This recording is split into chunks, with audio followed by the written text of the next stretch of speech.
વડોદરા મહાનગરપાલિકાની દબાણ શાખાની ટીમ દ્વારા હાલ શહેરમાં અલગ અલગ વિસ્તારોમાં ગેરકાયદેસર દબાણો દૂર કરવામાં આવી રહ્યા છે। આજે વાડી પોલીસ સ્ટેશનની સામે યાસીન પઠાણ માર્ગ કે જ્યાં ગેરકાયદેસર દબાણો દૂર કરવા માટે પાલિકાની ટીમ પહોંચી ગઈ હતી। દબાણકર્તાઓ સામે હવે પોલીસને સાથે રાખી અને દબાણ શાખાની ટીમ દ્વારા તવાઈ બોલાવવામાં આવી છે।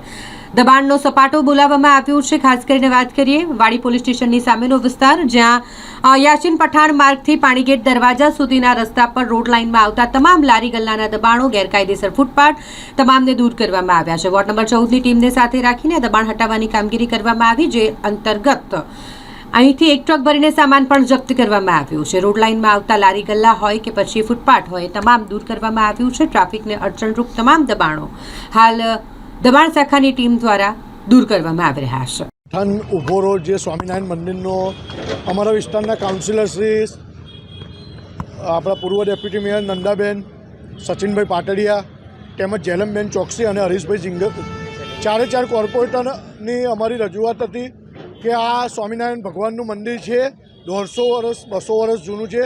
આપણા સર સયાજીરાવ ગાયકવાડ જ્યારે હતા ત્યારે ભગવાન સ્વામિનારાયણ પોતે અહીં આવેલા હતા, સજાનંદ સ્વામી, અને સત્સંગીઓની બી અવર જવર રહે છે। આ રોડ જે તે વખતે કોર્પોરેશને સંપાદન કરીને મોટો કરેલો છે। ત્યાં પબ્લિક પોતાની ખાટલાઓ, નાના નાના પાણી ભરવાની કોઠીઓ એ બધું કરીને દબાણ કરીને રોડને બહુ સાંકડો કરી દીધેલો છે। આજે આપ જોઈ શકો છો જે મોટા મોટા ઓટલા હતા એ બધા ઓટલાઓનું દબાણ દૂર કર્યું છે। જે લોકોના ઘર વખરીના સામાન હતા એ લોકોને બી અમે સૂચના આપી છે કે ભાઈ હવેથી મૂકતાના, નહીં તો વારંવાર આ રોડનું ઓપરેશન કરવામાં આવશે। અને જે મટન ચિકનની લારીઓ છે, દુકાનો છે, એ દુકાનોવાળાને બી અમે કહીએ છીએ કોઈની રોજીરોટી અમે છીનવવા માગતા નથી, પણ લોકોની ધાર્મિક લાગણી ના દુભાય એ રીતે પડદો રાખીને ઢાંકીને મેં માર્કેટ ઇન્સ્પેક્ટરને બી વાત કરી છે કે એ બી એમના રીતે આ મટનની દુકાનોની સામે કાર્યવાહી કરવામાં આવશે।